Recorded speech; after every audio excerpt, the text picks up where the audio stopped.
مفتی احمد یار خان نعیمی صاحب جال حق کے اندر ان چیزوں کے ثبوت میں نا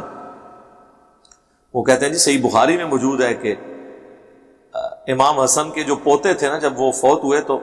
ان کی بیوی نے ان کی قبر پہ خیمہ لگا لیا، تو اس سے قبر کے اوپر مزار بنانا اور یہ چیز ثابت ہوئی۔ میں بڑا حیران ہوا، میں نے صحیح بخاری کھول کے دیکھی،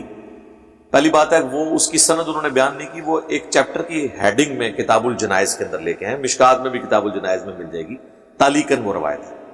دوسرا وہ روایت پوری انہوں نے لکھی نہیں، وہ تو ان کے خلاف ہے، اس میں ہے کہ اس بیوی نے ان کی قبر پہ خیمہ لگایا، یعنی وہ اتنا اس نے غم لیا اپنے خامد کا کہ اس نے قبر پہ 1 سال کے لیے خیمہ لگا لیا کہ میں اب ادھر ہی رہوں گی۔ تو جب وہ اٹھی تو لوگوں نے اس کا پھر مذاق اڑایا اس عورت کا کہ ہاں تم 1 سال سے جو خیمہ لگا کے بیٹھی ہوئی تھی جس مردے کے لیے، وہ مردہ تمہیں واپس مل گیا۔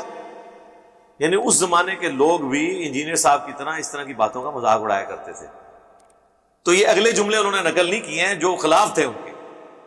اور کہا جی خیمہ لگا لیا۔ خیمہ لگانے کے بعد کیا ہوا؟ تو کسی انڈیویجول نے کوئی اس طرح کا الٹا ایکٹ کیا ہے تو اس زمانے کے لوگ اسے پھر ٹونٹ ہی کرتے تھے کہ بھائی یہ کیا کیا تم نے، مردہ تو نکال کے واپس نہیں لے جاؤ گے، خیمہ لگانے سے تو کچھ نہیں ہوگا، کسی کو دھونس کے ساتھ بخشوا تو نہیں سکتے۔ اسی لیے میں اکثر اپنے بھائیوں سے یہ کہتا ہوں کہ آپ کو کوئی بات بتائے تو بغیر ٹکٹ کے چل نہ پڑا کریں، آپ خود وہ دیکھیں وہ بات لکھی کہاں ہوئی ہے، کس حالت میں لکھی ہوئی ہے، اس کے آگے پیچھے پڑھیں تو آپ کو پتہ چلے گا کہ اکثر اوقات وہ چیزیں اس طریقے سے ہوتی ہی نہیں ہیں جس طریقے سے یہ لوگ پریزنٹ کر رہے ہوتے ہیں۔ یہ تو قرآن و سنت کو بالکل خلاف عقل کے پریزنٹ کر رہے ہوتے ہیں۔ اس کی میں آپ کو ایک اور مثال دیتا ہوں، مفتی احمد یار خان نعیمی صاحب کی، یہ جال حق میں انہوں نے اس طرح کی کافی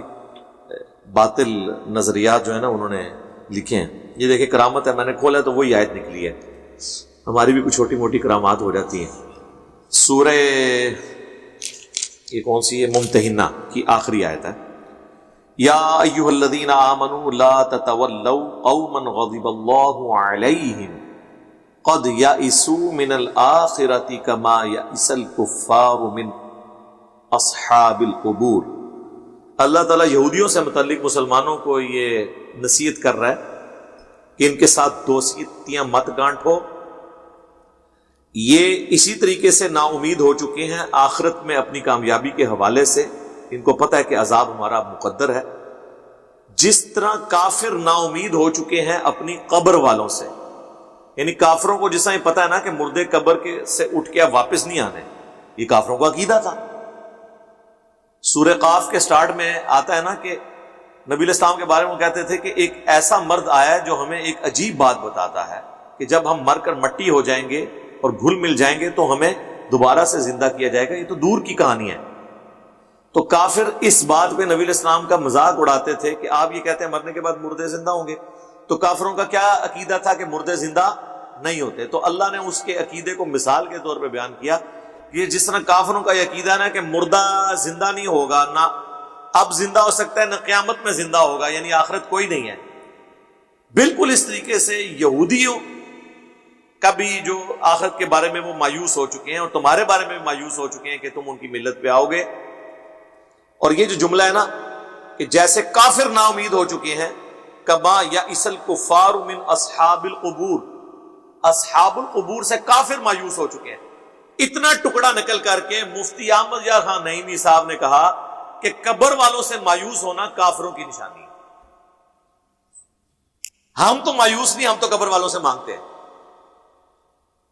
لیکن سر یہ تو اس آیت کا چوتھا حصہ ہے، یہ آیت پوری تو پڑھیں۔ اب مجھے بتائیں جب وہ یہ کام کر رہے تھے اس وقت ایک دفعہ ان کے دل نے ملامت نہیں کیا ہوگا کہ میں قرآن کی تعریف کر رہا ہوں؟ ڈاکٹر اسرار صاحب صحیح فرماتے تھے کہ قرآن کی لفظی تعریف تو کوئی نہیں ہوئی ہے لیکن معنوی تعریف اس امت نے بھی کر دی ہے۔ اور بخاری اور مسلم کی وہ پیش گوئی نبی علیہ السلام کی کہ تم بھی اسی طریقے پہ چلو گے جس طرح اگلے لوگ چل پڑے تھے، قدم با قدم، بالشت بر بالشت، حتیٰ کہ ان میں سے کوئی گوہ کے سوراخ میں داخل ہوا، تم بھی وہی کام کرو گے۔ صحابہ نے پوچھا یہ اگلے لوگوں سے مراد کیا یہود و نصارہ ہیں؟ آپ نے فرمایا اگر وہ لوگ مراد نہیں تو اور کون سے ہیں؟ یہود و نصارہ کی تمام خرابیاں ان سے بدتر حالت میں اس امت میں آ چکی ہیں۔ انہوں نے اپنی کتابوں میں تعریف کی، انہوں نے بھی ٹیکسٹ میں تو تعریف نہیں کی ہے۔ اور اگر یہ تعریف ہو جاتی یقین کریں ہمیں دنیا میں جنت مل جاتی، کیونکہ ہم قیامت الدین کہہ سکتے تھے ہمیں تو کوئی چیز ملی نہیں، یا تو پیغمبر بھیج ہمارے پاس، کتابیں بھی آئیں وہ بھی تعریف شدہ تھی، ہم کہاں سے حق حاصل کرتے؟ تو بس جدھر کوئی لگا ہوا تھا لگا۔ لہذا قرآن محفوظ ہو کہ ہم خوش تو ہوتے ہیں، لیکن یہ ہمارے اوپر لٹکتی ہوئی ننگی تلوار ہے قرآن کا محفوظ ہونا، کیونکہ یہ رسول اللہ کا خلیفہ ہے دنیا میں، یہ ایکویلنٹ ہے پیغمبر کا۔ کوئی شخص یہ نہیں کہہ سکتا کہ میرے پاس کوئی حق بات آئی نہیں تھی، یہ تو اللہ نے گارنٹی لی تھی نا، انا نحن نزلنا الذکر وانا لہ لحافظون، بے شک اس الذکر یا دہانی کو ہم نے نازل کیا، ہم ہی اس کی حفاظت کرنے والے ہیں۔ اگر اللہ تعالیٰ اس کی حفاظت نہ کرتا تو اس کا ٹیکسٹ بھی بدل دیتا ہے، لیکن ڈاکٹر سراج صاحب والی بات درست ہے، ٹیکسٹ تو نہیں بدلا، مفہوم انہوں نے بھی بدل دیے، دیکھ لیں۔ اسی طریقے سے وہ مفتی صاحب کا ذکر خیر ہوا ہے تو مجھے ایک اور مثال بھی یاد آ گئی۔ مفتی صاحب جو ہے نا وہ حاضر و ناظر کے عقیدے میں نا اپنی بات کو ثابت کرنے کے لیے سورۃ القصص کی وہ ایک آیت کوٹ کرتے ہیں۔ اچھا، یہ سورۃ القصص کی آیت نمبر ہے جی 44۔ حاضر و ناظر میں وہ بحث کرتے ہوئے خود ہی ایک سوال لکھتے ہیں کہ ہم پہ مخالفین یہ اعتراض کرتے ہیں کہ سورہ قصص میں یہ آیت ہے وَمَا كُنْتَ بِجَانِبِ الْغَرْبِيِّ اِذْ قَضَيْنَا إِلَى مُوسَى الْأَمْرَ، کہ اے نبی تم اس وقت کوہ طور کے مغربی کنارے پر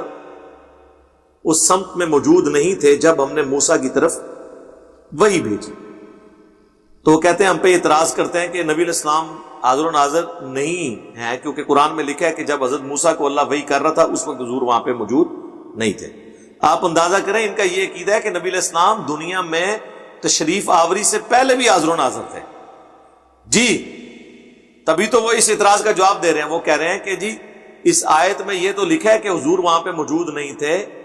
لیکن یہ نہیں لکھا ہوا کہ آپ اس معاملے کو دیکھ نہیں رہے تھے، آپ جہاں پہ بھی تھے اللہ کے پاس وہاں اس سارے معاملے کو دیکھ رہے تھے۔ اور اس کے بعد انہوں نے کہا جس طرح نبی علیہ السلام قبر مبارک میں ہوتے ہوئے پوری دنیا کو دیکھ رہے ہیں، اور ساتھ جملہ کیا بولا، کیا لکھا کہ اس میں یہ نہیں لکھا ہوا کہ حضور دیکھ نہیں رہے تھے، صرف یہ لکھا ہے کہ فزیکل موجود نہیں تھے۔ وہ کہتے ہیں اس سے تو ہمارا عقیدہ ثابت ہوتا ہے، لیکن یہ آیت پوری نہیں انہوں نے لکھی، جان بوجھ کے آدھی آیت لکھی، ایک لائن کی آیت تھی، کیونکہ آگے لکھا ہے وَمَا كُنْتَ مِنَ الشَّاهِدِينَ، اور نبی نہ آپ اس کا مشاہدہ کرنے والوں میں شامل تھے، نہ آپ فزیکلی موجود تھے نہ دیکھ رہے تھے، یعنی نہ آپ حاضر تھے اور نہ آپ ناظر تھے۔ اب آیت میں لکھا ہوا ہے کہ نہ آپ حاضر تھے نہ ناظر تھے، انہوں نے آدھی آیت لکھی کہ اس میں تو یہ لکھا ہے کہ آپ موجود نہیں تھے، یہ تو نہیں لکھا کہ آپ اس پہ گواہ بھی نہیں تھے اور آپ دیکھ نہیں، لکھا ہوا ہے۔ اب مجھے بتائیں ایک آیت کو اس طریقے سے آدھا لکھنا یہ کسی شخص کی یعنی بدنیتی کے اوپر مبنی ہے، اس کے بارے میں آپ کیا عقیدہ رکھیں گے؟ اور یہ بد عقیدگی تو بڑا ہلکا لفظ ہے، یہ تو اس کے اوپر تو سب سے گاڑے والا فتویٰ لگتا ہے، قرآن کی تعریف کرنا جان بوجھ کے وَأَنْتُمْ تَعْلَمُونَ، جو علماء یہود کو اللہ نے کہا کہ تم جانتے تو ہو، تو اس قسم کی یہ چیزیں کرتے ہیں اور آدھی آدھی باتیں لکھتے ہیں۔ اور جب ہم ان چیزوں کو ہائی لائٹ کرتے ہیں تو یہ کہتے ہیں جی علماء کا احترام نہیں کرتے۔ علماء احترام تو کروائیں، انشاءاللہ تعالیٰ ان کی زندگی تھوڑی ہے، ہاں یہ ذہن میں رکھیں۔ بس میں نے رات کو بھی بھائیوں سے کہہ رہا تھا کہ یہ 10-20 سال کی مار ہے، اب ان کا سٹیٹس وہ ہوگا جس طرح آپ پبلک ٹرانسپورٹ پہ سفر کرتے ہیں نا، آپ کو اس چیز سے کوئی غرض نہیں ہوتی کہ یہ جو ڈرائیور بیٹھا ہوا ہے اس کی شکل و صورت کیا ہے، یہ کس عقیدے کا ہے، کس برادری کا ہے، سگریٹ پی رہا ہے نہیں پی رہا۔ آپ چپ کر کے اپنی سواری پہ بیٹھتے ہیں، اپنے کانوں کو ہینڈ فری لگاتے ہیں، اپنے معاملات لے کے چلتے ہیں، جب وہ منزل مقصود پہ پہنچتے ہیں تو اتر جاتے ہیں، آپ ڈرائیور کی شکل بھی نہیں دیکھتے۔ علماء کا اور ائمہ دین کا جو آج کے دور کے ہیں یعنی امام مساجد کا یہی سٹیٹس ہونے والا ہے کہ آپ چپ کر کے آئیں گے، اپنی نماز پڑھیں گے، آپ کو اس سے غرض ہی نہیں ہوگا کہ یہ ڈرائیور کون ہے، نماز پڑھ کے نکل جائیں گے، بس وہ اکیلا ہوگا، وہ اس کو ملازم کے طور پہ رکھا ہوگا، نہ آپ اس سے کبھی کوئی دینی مسئلہ پوچھیں گے نہ کوئی چیز ڈسکس کریں گے، کیونکہ یہ کنکلوڈ ہو جائے گا کہ اس بیچارے نے کیا بتانا ہے یار، اور بتانا بھی ہے تو غلط ہی بتانا ہے۔ تو بہتر یہ ہے کہ دین جو ہے وہ یوٹیوب حافظہ اللہ تعالیٰ، فیس بک دامت برکاتہم عالیہ اور واٹس ایپ مدہ ذلہ سے حاصل کریں۔ یہ پریکٹیکلی ہو رہا ہے۔ انہوں نے کیا بتانا ہے آپ کو؟ پہلے یہ کہتے تھے کہ نوجوان ہم سے پوچھتے ہی نہیں ہے، یہ جا کے جدید اسکالر سے جا کے ڈسکشن کرتے ہیں. اب جب جا کے نوجوان پوچھتے ہیں کہ سر یہ جو آپ بیان کر رہے ہیں کہاں لکھا ہوا ہے، تو کہتے ہیں پتہ لگ گیا کس اسٹیشن سے بول رہا ہے. ادھر بھی خوش نہیں ہو رہے. بھائی جب آپ کو پہلے یہ گلا تھا کہ نوجوان نسل جو ہے وہ علماء کو چھوڑ کے تو بقول ان کے ہم جیسے بے دینوں سے دین سیکھ رہی ہے، تو جب آپ نوجوان آپ سے جا کے پوچھتے ہیں تو آپ ان کو جواب دیں. ان سے لڑتے ہیں کہ ہمیں پتہ چل گیا کس اسٹیشن سے بول رہا ہے. یہ سوال کا جواب تو نہیں ہے سر. سوال جو وہ پوچھ رہے ہیں وہ بتائیں کہاں لکھا ہوا ہے، اور اگر نہیں پتا تو ٹائم لے لیں کہ آپ کچھ عرصے بعد آپ کو بتا دیں.